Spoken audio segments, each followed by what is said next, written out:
Así ya intuís de qué vamos a hablar en esta mañana. Solo deciros simplemente, es que me pasó ayer estaba acabando de preparar las notas, estaba en una cafetería y cuando voy para mi trabajo, ahí en la Plaza Orfila había un grupo de cristianos que estaban con unas pancartas y unas guitarras y estaban, tocando, intentando compartir el Evangelio ahí en medio de la calle. El problema es que estaba lloviendo y entonces se pusieron detrás en el balcón del ayuntamiento, hay un queso que no se mojaba y estaban todos ahí en fila. Pues intentando tocar las guitarras no había absolutamente nadie, cero, porque estaba lloviendo. Yo pasé y me dieron un folleto y entonces me identifiqué, digo, yo soy creyente y tal, y les dije, porque, lo digo en todo el respeto, pero daba un poco de pena casi, no había nadie. Y digo, ¿pero qué hacéis aquí? Que está lloviendo, ¿no veis que no es el momento? Y me dice, a lo mejor estamos aquí para animarte a ti a predicar el Evangelio. ¡Bah! Ese es el tema que nos toca hoy. Sabéis que llevamos varios días, sí, esto fue ayer por la tarde, hablando de, sabéis que estamos hablando del libro de los Hechos de los Apóstoles y el último día, el último pasaje que Gerard nos compartió era Hechos capítulo 2, los últimos versículos, donde nos habló de las marcas de la Iglesia. Entonces hemos querido hacer un paréntesis y trabajar cada una de estas 5 marcas en profundidad. Y hoy vamos a hablar de la misión de proclamar el Evangelio. La última frase de Hechos capítulo 2, 47, la última frase dice... ¿Qué dice?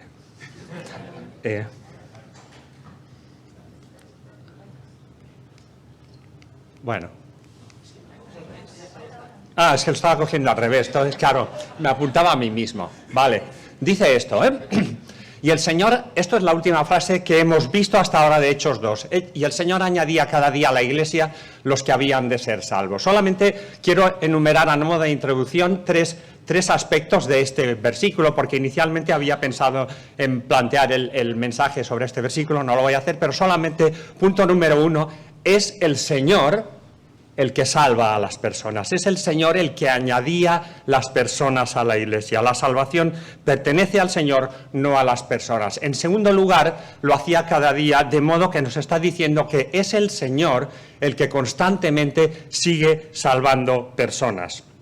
Jesús dijo, mi Padre hasta ahora trabajo y yo trabajo. Es una obra que Dios seguirá haciendo, salvando personas hasta el último día antes que Jesucristo vuelva. Y en tercer lugar, muy interesante, ¿dónde eran añadidas esas personas? Eran añadidas a la Iglesia, es decir, las personas que se salvaban no quedaban difuminadas en un mundo infinito, sino que eran localizadas en una iglesia. De modo que este versículo nos dice que hay una obra que hacer, que es la salvación de las personas, hay un agente que actúa, que es Dios el que salva, pero queda muy claro que hay una herramienta que Dios usa y es la Iglesia. La Iglesia tiene un propósito y una misión que nadie más este mundo puede hacer y es proclamar el Evangelio. Y lo vamos a ver en esta mañana, si queréis buscar en Primera de Pedro, capítulo 2, leeremos solamente 2 versículos, Primera de Pedro, capítulo 2, versículo 9 y 10, pero antes quería decir que el día pasado Xavi ya lo dijo, que cuando estemos en la presencia del Señor vamos a seguir sirviendo y cada una de las marcas que estamos viendo o propósitos de la Iglesia, cuando estemos en la presencia del Señor, lo vamos a seguir haciendo. Por cierto, incluyendo también en el cielo, vamos a seguir proclamando el Evangelio. Hay quien dice, no, en el cielo vamos a seguir proclamando el Evangelio. Mira si no lo que pasa en el cielo. Y cantaban un nuevo cántico diciendo, digno eres de tomar el libro y de abrir sus sellos, y dime si esto que proclaman no es el Evangelio. Porque tú fuiste inmolado y con tu sangre nos has redimido para Dios de todo linaje y lengua y pueblo y nación, y nos has hecho para nuestro Dios reyes y sacerdotes, y reinaremos sobre la tierra. Así que evidentemente en el cielo proclamaremos el Evangelio para la gloria de Dios, pero ya no para la salvación de las personas. Esto es algo que la Iglesia tiene que hacer ahora. Bien, vamos a ir a Primera de Pedro, capítulo 2, versículos 9 y 10, que dice esto. Mas vosotros sois linaje escogido, real sacerdocio, nación santa, pueblo adquirido por Dios, para que anunciéis las virtudes de aquel que os llamó de las tinieblas a su luz admirable. Vosotros que en otro tiempo no erais pueblo, pero que ahora sois pueblo de Dios, que en otro tiempo no habíais alcanzado misericordia, pero ahora habéis alcanzado misericordia. Una cosa tenemos clara, como aquel hermano me dijo ayer por la tarde, y algo que todos estamos de acuerdo. Probablemente, depende de la iglesia que hayas asistido o vengas, en teología, pues habrá muchos debates sobre muchos temas. No hay ningún debate con respecto a que la iglesia tiene un mandato muy claro del Señor. Mateo 28, id y haced discípulos en todas las naciones. Todos estamos de acuerdo que es una tarea que tenemos que hacer. Sin embargo, yo creo que a muchos creyentes les pasa algo, a mí también.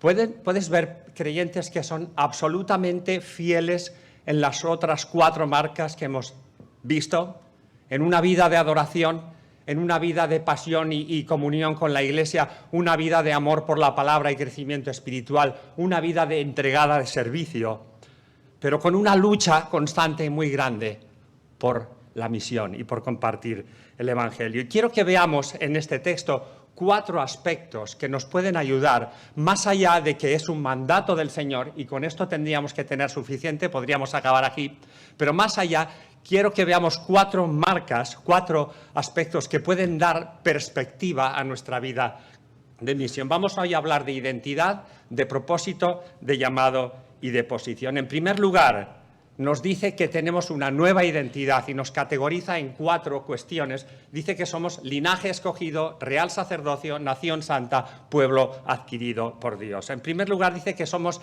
linaje escogido por Dios. Yo no sé qué te viene a ti a la mente cuando piensas en linaje. A mí me viene algo muy importante que viene de lejos, una familia y tal. La palabra linaje en el original griego es genos, de donde viene el asunto nos suena genética, ¿no? Con lo cual nos está diciendo que tenemos un mismo genos. Y piensa una cosa, ¿dónde encuentras tú personas que tienen los mismos genes? En una familia. Con lo cual nos está diciendo que nuestra identidad está en nuestra familia. Y si lo piensas bien, cada una de estas 4 características son absolutamente comunitarias, tienen que ver con un colectivo. Es decir, todo aquello, es decir, no dice persona escogida, persona santa, no, dice linaje, sacerdocio, nación, pueblo, ¿vale? Es decir, toda la identidad que tú tengas, por cierto, cualquier identidad, porque nosotros tenemos identidades humanas y cada identidad que tú puedas tener estará vinculada siempre a un colectivo. Por ejemplo, ahora que veo algunos, tú puedes, no miro para allá. Tu identidad puede ser yo soy del Real Madrid, ¿sí? Es un colectivo. O yo soy catalán, es un colectivo. O yo soy del Arcada, o yo soy del John Life, o de donde quieras. Cada identidad siempre estará asociada a un colectivo, por cierto. Y puedes tener varias identidades. Tú puedes ser catalán y del Real Madrid. Puedes ser... Puede ser intransigente, también es una identidad. Cualquier identidad, y además no hay un ranking. Tú puedes decir, yo antes soy del Barça que catalán, o otros sois al revés.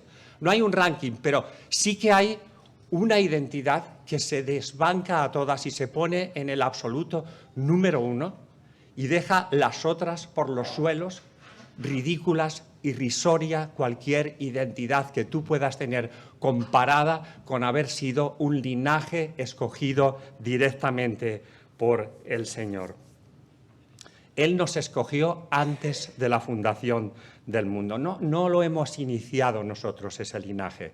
Tampoco, ni siquiera el linaje humano del cual tú vengas, tampoco lo has escogido tú. Pero es Dios el que nos ha escogido. Dios ha iniciado este linaje. Piensa, desde que Dios llama a Abraham, ¿vale? Abraham no dice, ¿sabes qué? Voy a montar una movida grande, voy a empezar yo aquí. Es que no. Es Dios el que le llama y le dice, en tu simiente yo voy a empezar un linaje. ¿Sí? Y la prueba de ello, vamos a la siguiente generación. Abraham, ¿cuántos hijos tuvo? 2. 1. Bien, esto nos suele pasar a todos. Abraham no tuvo ni 1 ni 2, sino que tuvo muchos más hijos, porque después tuvo una concubina que se llamaba Cetura, y con ella tuvo varios hijos, cuyos nombres normalmente no los solemos poner a nuestros hijos, pero yo, por si alguien tiene, os doy ideas, ¿vale? Zimran, Joksán, Medán, Madián, Isbac, Sua. Estos fueron hijos de Abraham también. Y todos ellos eran linaje de Abraham, ¿sí? Eran linaje de Abraham. Pero solo Isaac fue escogido. Y vamos a la siguiente generación. Isaac tuvo 2 hijos, Jacob y Esaú. Los 2 eran linaje de Abraham. Pero solo Jacob fue escogido. Con lo cual nos está diciendo que es Dios el que ha hecho un acto en su infinito amor de escoger un linaje. Y pensemos a quién le está diciendo esto Pedro. ¿Cómo empieza la primera carta de Pedro? Dice Pedro, apóstol de Jesucristo, ¿a quién va dirigida esta carta? Si lees el versículo 1, va dirigida a los expatriados en la dispersión. Es decir, gente que no tiene patria, gente que está exiliada, desterrada, están refugiados. Tú mira un campo de refugiados. No sé si alguna vez has visto, algunos salen fotos. Tú ahí puedes ver cualquier cosa menos identidad. No hay identidad ahí. Y Pedro les dice, tenéis la identidad más grande que puedas tener. Eres linaje escogido. Ahora yo no sé, en este punto, ¿tú cómo planteas tu vida o tu trabajo evangelístico? Porque yo muchas veces, sobre todo, me he esforzado en parecer normal, sobre todo cuando era joven. Ahora ya un poquito me empieza a dar un poco todo igual. Dicen que esa es una señal de que te haces mayor, cuando ya te empieza a dar todo igual. Pero cuando eres joven, y ahora todavía, a veces te esfuerzas en que no. Yo cuando estaba en mi instituto, todo el mundo sabía que era cristiano, y mi esfuerzo mayor era que no me vieran raro, que no me vieran normal, porque si te etiquetan, ya estabas perdido. Y a veces eso nos produce un miedo escénico. Y tienes que pensar, un momento, es que yo ya tengo una etiqueta. Linaje escogido directamente por Dios. ¿Puede esto ser un aliciente para compartir el Evangelio? Real sacerdocio, eso también somos. Formamos parte de una dinastía de sacerdotes reales. Y eso no es cualquier cosa. Probablemente Pedro está haciendo eco de lo que Dios le dice a su pueblo en Éxodo 19:5. Ahora pues, si diereis oído a mi voz y guardareis mi pacto, vosotros seréis mi especial tesoro sobre todos los pueblos, porque mía es toda la tierra, y vosotros me seréis un reino de sacerdotes y gente santa. Ahora, a mí esto me suscita un par de cuestiones. Primera, si Dios ya ha elegido un linaje, un pueblo, ¿por qué además tiene que ser un pueblo de sacerdotes? Pero más interesante, nosotros sabemos que Dios iba a tener una tribu especial, los descendientes de Aarón, que iban a ser los sacerdotes, los levitas. Es decir, no podía ser tú no podías ir a Moisés y decir, me presento para ser sacerdote, ¿vale? Ahí no te enviaban un mail como enviamos a veces nosotros, se necesitan urgentemente sacerdotes. No iba así la cosa. Si tú eras de la tribu de Leví, eras sacerdote y solo ellos podían ser sacerdotes.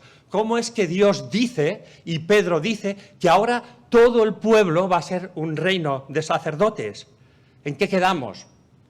Y es que el sacerdote tenía una figura, un rol de mediador, ¿vale?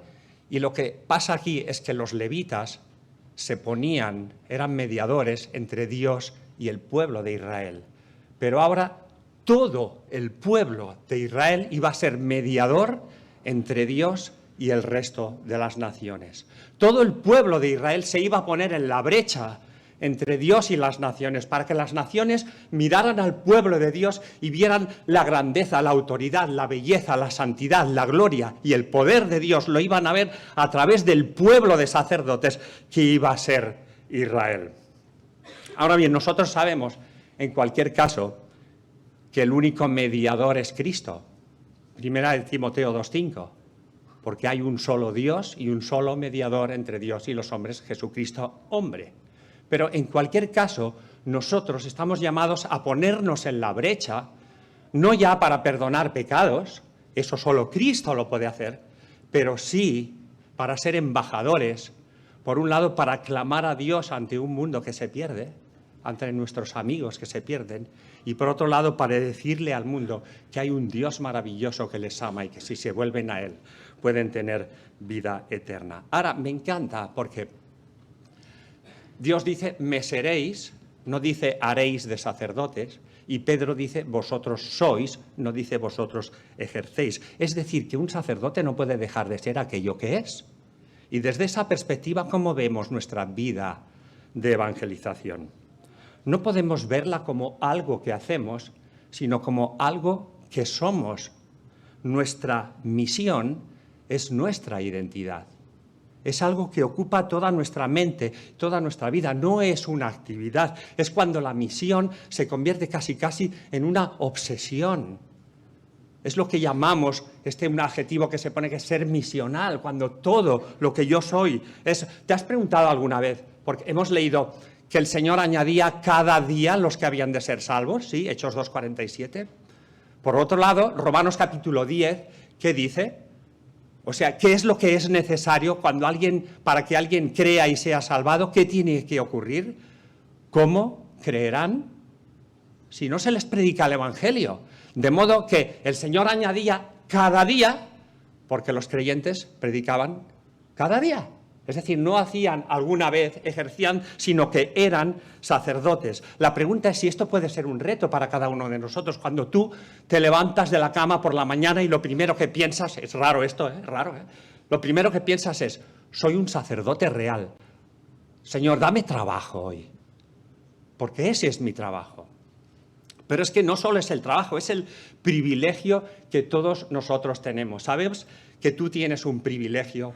Que en la antigüedad solo había una persona en todo el planeta que tenía y solo un día al año acceder al santuario, y nosotros podemos acceder cada día. Eso es lo que se llama el sacerdocio universal de todo creyente. Hebreos capítulo 10, versículo 19 dice: así que, hermanos, teniendo libertad para entrar en el lugar santísimo... Es que no puedo pasar esta. Teniendo libertad para entrar en el lugar santísimo. A veces leemos las cosas demasiado rápido. Teniendo libertad para entrar en el lugar santísimo. ¿Cómo es que tengo esta libertad?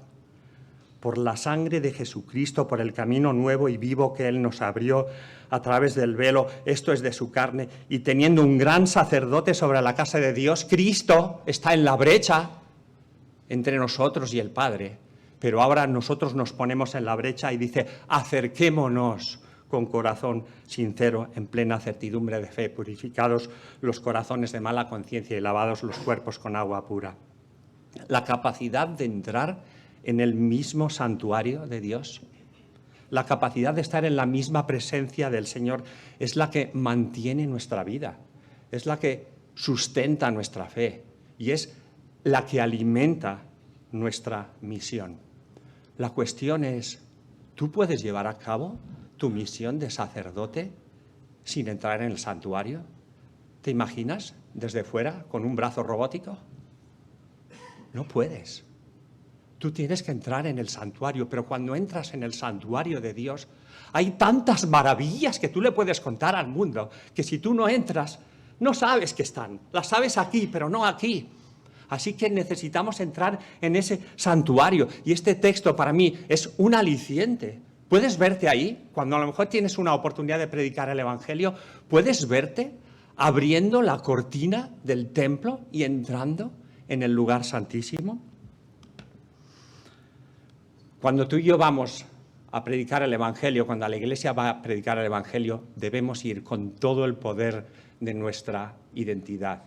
Linaje escogido, real sacerdocio, nación santa. Ahí la palabra nación he querido, porque es muy interesante, la palabra que se usa es etnos, que ya intuís que viene de ahí etnia. Vosotros sabéis que las naciones, tal y como las conocemos ahora, naciones-estados, es de hace 2-3 siglos. Siempre que en la Biblia veas la palabra nación, quiere decir etnia o grupo étnico. Así que somos un grupo étnico. Yo te pregunto, cuando yo te digo etnia o grupo étnico, ¿qué es lo primero que te viene a la mente? Estos de las tribus, hay gente... ¿Ves gente que son un grupo que tienen algo en común, pero no solo algo en común, sino que hay algo visible que les distingue de los demás? Por eso se identifican como un grupo étnico. Y es muy interesante porque si genos, linaje, tiene que ver con el ADN, con algo interno. Etnos, nación, tiene que ver con algo externo, visible. ¿Y cuál es el rasgo de diferencia visible en nuestra etnia? Es la santidad. Dios tiene un pueblo de sacerdotes santos, porque sin santidad no puede haber proclamación. Es imposible. De modo que tú y yo necesitamos perseguir la santidad. Así que cuando tú te levantas por la mañana, no solo dices, soy un sacerdote real, dame trabajo hoy, sino dices, soy un sacerdote real, preserva mi vida hoy, líbrame de tentación, déjame vivir en santidad. Y Satanás siempre nos va a engañar y nos va a decir, tú vas a predicar el Evangelio, mira tu vida. Pero fíjate, lo que dice es que somos una etnia santa. Y en el original griego está diciendo que es absolutamente perfecta, sin mancha, sin falta, y lo traduce también como santísima. Somos una etnia santísima, porque la sangre de Jesucristo, que brota directamente de la cruz del Calvario, ha limpiado nuestra vida, y por eso somos una etnia santa, y eso es visible, y eso afecta a todo lo que somos. Nuestras relaciones, nuestro comportamiento, nuestro lenguaje, la manera en cómo tratamos a los demás, todo se ve afectado porque la sangre de Jesucristo ha limpiado nuestra culpa. Así que somos una etnia visible. ¿No habéis visto alguna vez, ojalá lo viéramos más, como hay gente que viene a la iglesia o nos ve y dice, no sé qué hay, pero hay algo? No lo saben ver, pero es que somos una etnia santa. Eso es una motivación para predicar el Evangelio. Me encanta la cuarta identidad que nos da aquí, pueblo adquirido por Dios. Claro, nosotros sabemos que todo es de Dios, ¿vale? Si tú estás aquí en esta mañana y no crees en Dios, eso no varía una realidad. Tú eres de Dios. Todo es de Dios. Salmo 24 dice, de Jehová es la tierra y su plenitud, el mundo y los que en él habitan. Cada centímetro cuadrado que tú pisas es de Dios. Tu vida es de Dios. Tu familia es de Dios. Tu coche es de Dios. Tu casa es de Dios. Tu mascota es de Dios. Tu móvil es de Dios. Tu cuenta corriente es de Dios. El aire que respiras es de Dios. Todo es de Dios. Y además dice que somos un pueblo comprado por Dios. Porque el ser humano es la única creación en todo el universo que se ha rebelado contra Dios, que nos hemos separado de Dios. Hemos empezado dudando, no sé si lo que quieres es lo mejor para mí, no sé si me interesas, ahora déjame tranquilo, no quiero saber nada de ti, no existes. Y eso es rebelión, y eso es lo que la Biblia llama pecado, y el ser humano se ha rebelado contra Dios. Entonces Dios ama tanto al mundo que ha entregado la vida de su Hijo Jesucristo en la cruz y ha derramado su sangre para comprarte a ti y para comprarme a mí. Por eso nosotros tenemos un valor infinito, porque la sangre de Jesucristo tiene un valor infinito. 1 Corintios 6:20, habéis sido comprados por precio. Hechos 20:28, la iglesia del Señor, la cual Él ganó por su propia sangre. ¿Qué valor le da esto a tu vida? El valor que tú tienes no es lo que tú sabes hacer, no es el dinero que tienes, no son los estudios que tienes, no es el país del mundo en el que tú vives, no es tu raza, no es absolutamente nada de eso. El valor que tú tienes es por a quién tú perteneces. Con todo esto en mente, la semana pasada leí una noticia que me pareció muy interesante. Paul McCartney.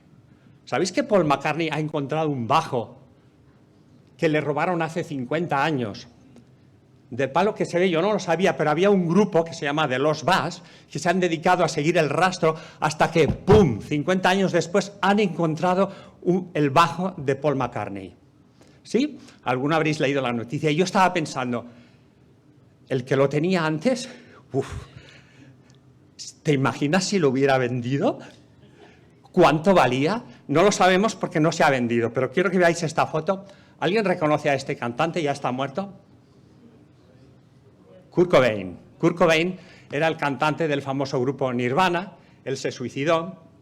Esta foto está tomada en un concierto Unplugged que hizo aproximadamente 5 meses antes de morirse. Esa chaqueta que lleva puesta se subastó y se vendió por 334.000 euros. Y dices, ¿en serio? Yo la veo en el container y no la cojo. ¿Sí o no? No vale nada. Esa guitarra que está tocando se subastó, no sé, a ver, músicos, ¿dónde estáis? Que no os veo. Gerard, ¿te veo? No estás. Paul, ¿por cuánto venderías tu bajo? Sí. 600. No está mal. Oye, es de Paul, yo doy 1.000. ¿Sabes por cuánto se vendió esta guitarra? 6 millones de euros. 6 millones de euros. Y dices, no los vale. Claro que los vale. ¿Por a quién perteneció? Así que, permíteme la licencia, y me voy a explicar. ¿Te imaginas que un día fueras subastado tú? No puedes ser subastado, porque somos propiedad del Señor y nadie nos arrebatará de tu mano. Pero ¿te imaginas el valor que tú alcanzarías en una subasta? Es incalculable, es infinito. Ese es nuestro valor. Así que prueba a ir a alguien a compartir el Evangelio. Yo no sé tú, pero a mí, y aún después de tantos años, tengo aquí mariposas en el estómago cuando voy a compartir el Evangelio. ¿Por qué? Porque no sabes, ¿qué va a pasar?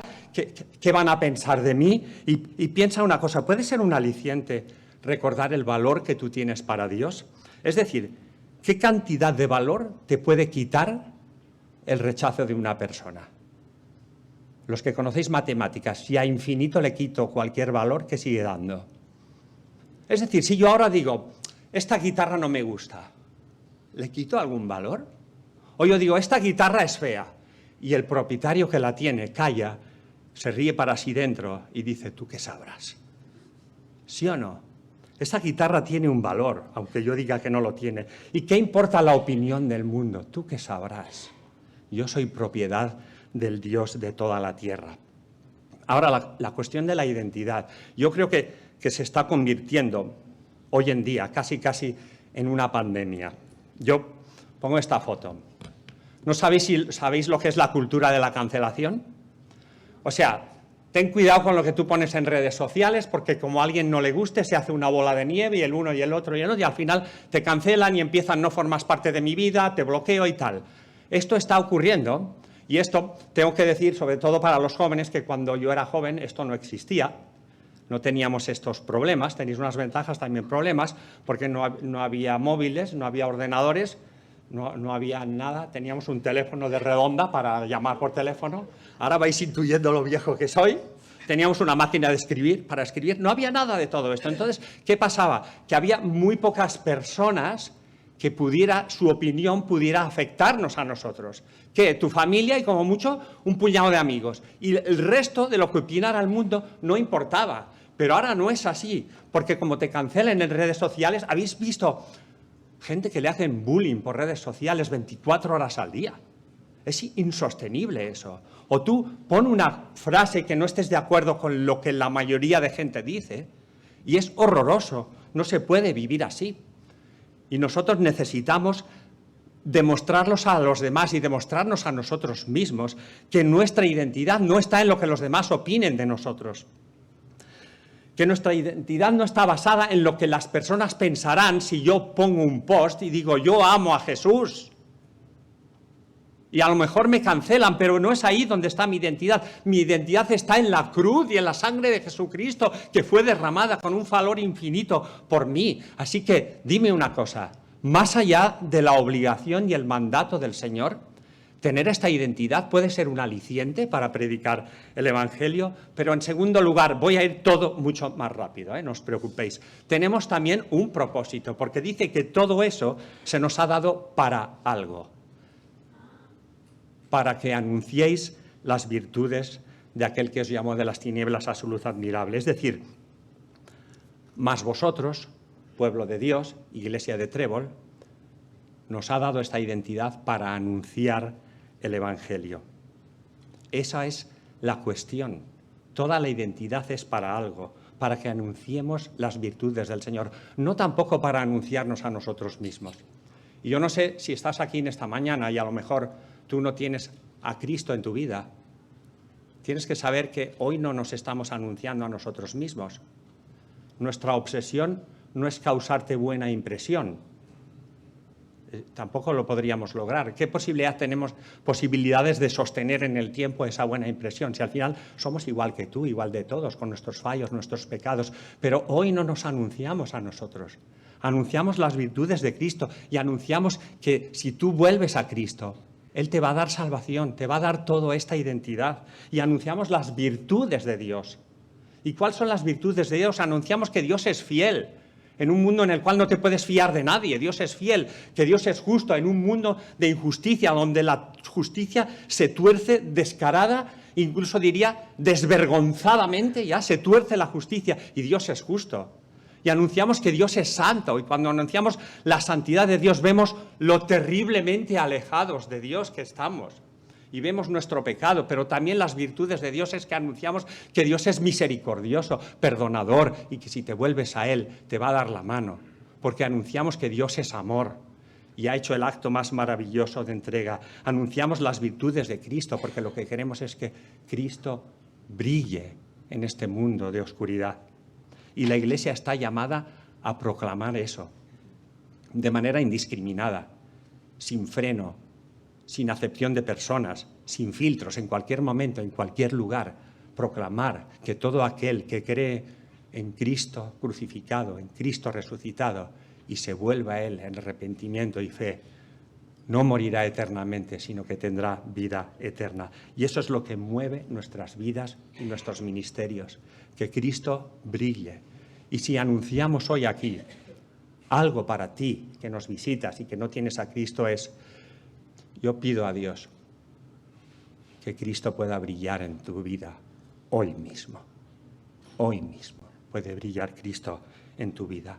Pero si algo nos dice a los creyentes es que tú no puedes desconectar tu identidad de tu propósito. Quizá un propósito sin una identidad se puede convertir tan solo en una obligación. He visto a un hermano que hace así, hace un calor horroroso aquí. Un propósito sin una identidad a veces es una obligación. ¿Y cuántas veces hemos visto nuestra misión tan solo como una carga, como una obligación, que nos sentimos culpables de que no lo estamos haciendo?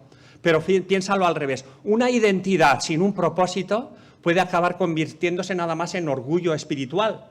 ¿Y cuántas veces hemos visto nuestra identidad tan solo, ¡wow, qué privilegio tan grande tengo! No, no, no, es que van juntos, y cuando tú juntas identidad y propósito es cuando hay poder, es cuando hay energía, es cuando hay alimento para la misión.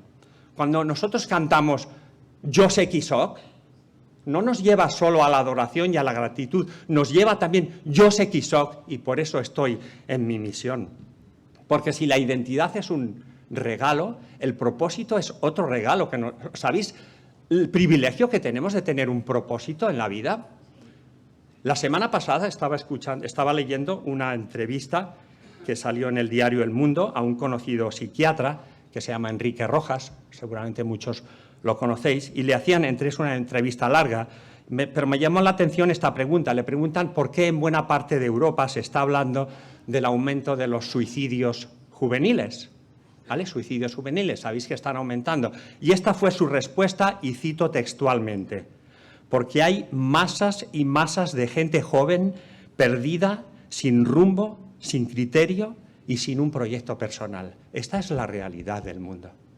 Jóvenes, por aquí estáis diseminados, tenéis un proyecto de vida.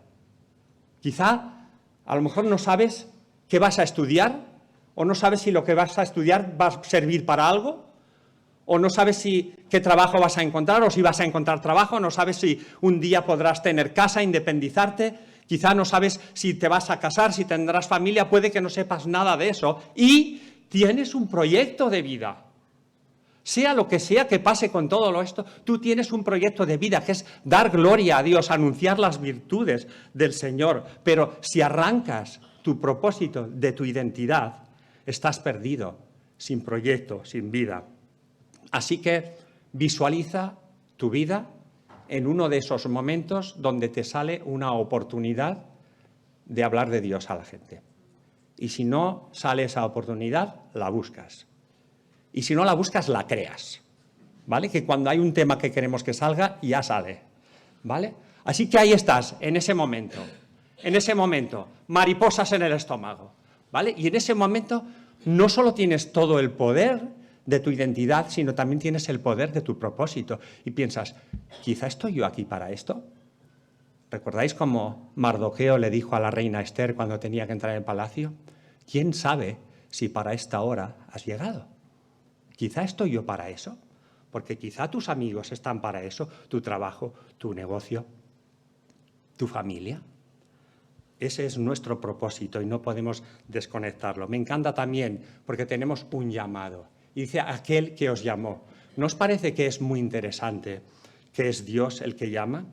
¿Quién ha dado el primer paso en nuestra salvación?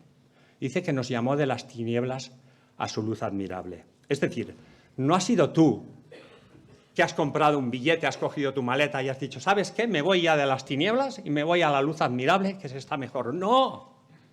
Es Dios el que te ha llamado. Y si Dios no llama, no hay nada que tú puedas hacer. Pero gloria a Dios que sigue llamando. Y Dios sigue llamando a las personas, pero siempre es Dios el que da el primer paso. Así que la pregunta, vuelvo a hacértela a ti, amigo mío, que estás aquí en esta mañana y que a lo mejor no tienes al Señor. ¿Puedes sentir el llamado de Dios en tu vida? No sé, a lo mejor esas preguntas que te haces, esas dudas existenciales, ese ¿para qué estoy en este mundo? ¿Puede ser el llamado de Dios para tu vida? Porque no dudes que Dios está llamando. Y Dios dice en su palabra, si oyeres hoy su voz, no endurezcas tu corazón. Pero para cada uno de nosotros, ¿nos parece que es un aliciente muy grande? Saber que cuando tú vas a las personas, Dios está haciendo ya un trabajo, está llamando. Ahora, la gran cuestión es que a veces nosotros queremos cambiar los papeles. Queremos que llame Dios, queremos llamar nosotros, ¿vale? Y que anuncie Dios, ¿vale? Pero aquí los papeles no se pueden cambiar. Nuestro trabajo no es convencer a las personas. Eso es un llamado de Dios. Nuestro trabajo es proclamar el Evangelio. Así que, querida Iglesia, y esto es lo que quería decir con este punto, nuestro trabajo es el fácil. Si nosotros tuviéramos que convencer, entiendo nuestras dudas. A veces dices, madre mía, hasta que yo llegue a convencer a esta persona, ¿sí o no? No, pero si es que no tenemos que convencer. Ese es el llamado, lo hace el Señor. Él era el que cada día añadía a las personas. Así que no sé si puede ser ese un aliciente para compartir el Evangelio. ¿Qué significa? Que por ahí, por la calle, en tu trabajo, en tu colegio, hay gente a la que Dios está llamando. Así que ahí está el debate. ¿Anunciar o convencer? ¿Cuál es el propósito de la Iglesia? Claro, es que si tú eres un pelín listo, has leído un poco la Biblia, conoces un poco de teología, dirás, no, ya lo tengo bien claro, el trabajo de la Iglesia es anunciar. No, yo no te estoy preguntando esto, te estoy preguntando, de verdad, ¿cuáles son tus expectativas reales cuando vas a una persona a predicarle el Evangelio? ¿Anunciar o convencer? ¿Cuáles son tus expectativas? Porque quizá necesitamos recordar que Dios ha querido hacer un tándem con nosotros. Dios ha venido a tu vida y te ha dicho, oye, mira, vamos a hacer una cosa. Tú anuncias y yo convenzo. ¿Te parece bien? ¿Te parece bien? Y a veces decimos, no, Señor, anuncia tú, que a mí eso me da vergüenza y luego yo ya convenceré. No, pero hay un tándem. Tú anuncias, yo convenzo. La Iglesia anuncia, el Señor llama y convence. Así que la pregunta es si puede esto ser un aliciente para nosotros. Cuarto punto, ya nos vamos a ir rápidamente, espero que sí. Una nueva posición, hemos sido trasladados de las tinieblas a su luz admirable. Y eso claramente es una definición de una palabra, salvación. El Señor añadía a los que iban a ser salvos, ¿salvos de dónde? Salvos de las tinieblas. Nosotros estábamos en esa realidad y por si no queda meridianamente claro, en el siguiente versículo que hemos leído dice, vosotros que en otro tiempo no erais pueblo, no teníamos nada de todo esto, pero ahora sois pueblo de Dios, en otro tiempo no habíais alcanzado misericordia, pero ahora habéis alcanzado misericordia, es decir, eso éramos nosotros, estábamos en tinieblas, estábamos alejados de Dios. Efesios capítulo 2 dice que estábamos, por naturaleza éramos, ¿qué? Hijos de la ira, estábamos bajo la ira de Dios, estábamos enemistados contra Dios, súper alejados de Dios. Pero ¿cómo continúa diciendo? Dice, pero Dios. No dice, pero vosotros. No dice, pero tu familia. No dice, pero la iglesia. No dice, pero tus circunstancias. No dice, pero qué listo que fuiste. No dice, pero qué suerte que tuviste. Pero Dios, que es rico en misericordia, con su gran amor con que nos amó, aun estando muertos en pecados, nos dio vida juntamente con Cristo. Por gracia sois salvos, y juntamente con Él nos resucitó. Y atención, ¿cuál es nuestra posición? Y asimismo, ¿qué dice? Nos hizo sentar en lugares celestiales con Cristo Jesús. Es que es muy fuerte lo que Dios ha hecho en nuestra vida. Es muy fuerte dónde estábamos y dónde estamos ahora. Estamos en la luz admirable de Cristo, cuando estábamos sumidos en las tinieblas más lamentables y tristes. Entonces tú miras al mundo y sabes que ahí donde el mundo está es donde tú estabas. Y Dios te llamó de las tinieblas a su luz admirable. Así que comparte el Evangelio por lo que quieras.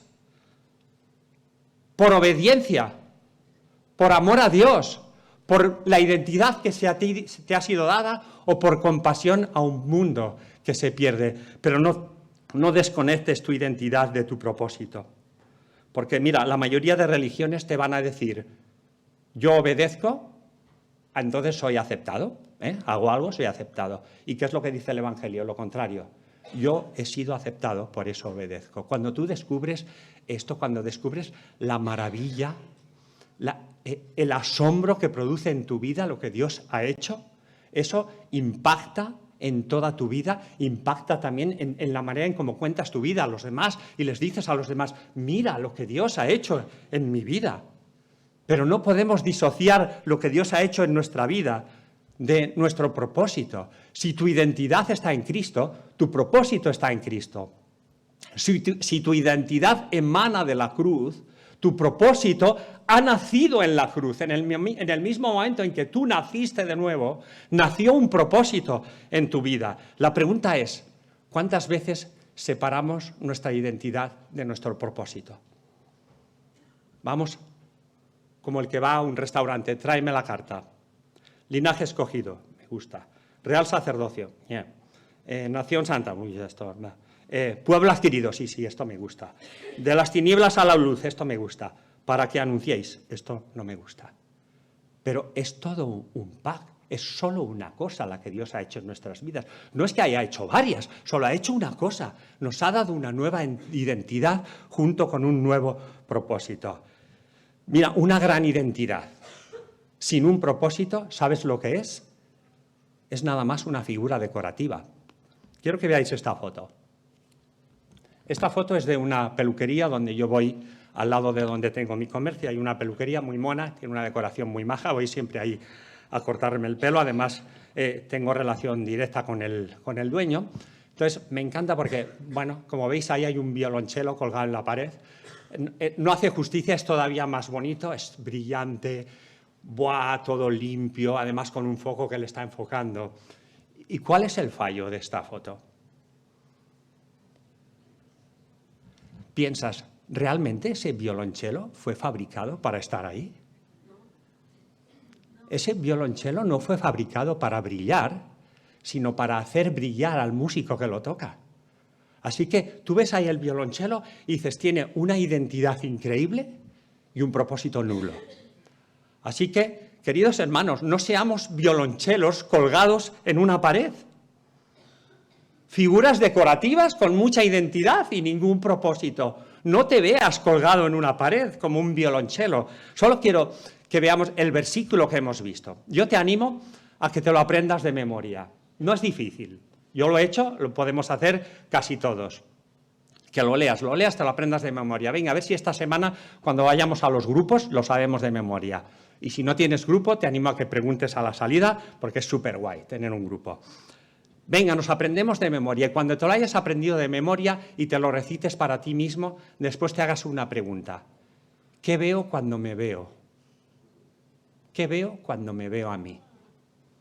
Porque si tú conoces tu identidad, conoces tu propósito. Si tú puedes decir yo sé quién soy, también puedes decir yo sé para qué estoy. Esto es lo que este texto nos está diciendo. Solo quiero dejaros con unas frases de un poema de un teólogo y pastor alemán, Dietrich Bonhoeffer. Él sufrió en la Alemania nazi, y fue encarcelado y fue llevado a un campo de concentración. Y mientras estaba esperando, porque él fue acusado de ir contra el régimen, y mientras estaba esperando la horca, donde finalmente fue ahorcado, él escribió un poema muy bonito.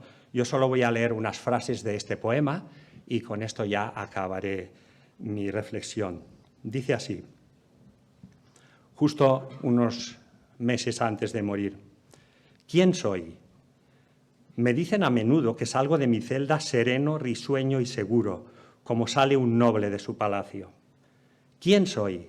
Me dicen a menudo que hablo con mis carceleros libre, amistosa y francamente, como si mandara yo. ¿Quién soy? Me dicen también que soporto los días de infortunio con indiferencia, sonrisa y orgullo, como alguien acostumbrado a vencer. ¿Soy realmente lo que otros dicen de mí? ¿O bien solo soy lo que yo mismo sé de mí? ¿Quién soy? Las preguntas solitarias se burlan de mí. ¿Quién soy? Sea quien sea, tú me conoces, tuyo soy, oh Dios. Que el Señor os bendiga.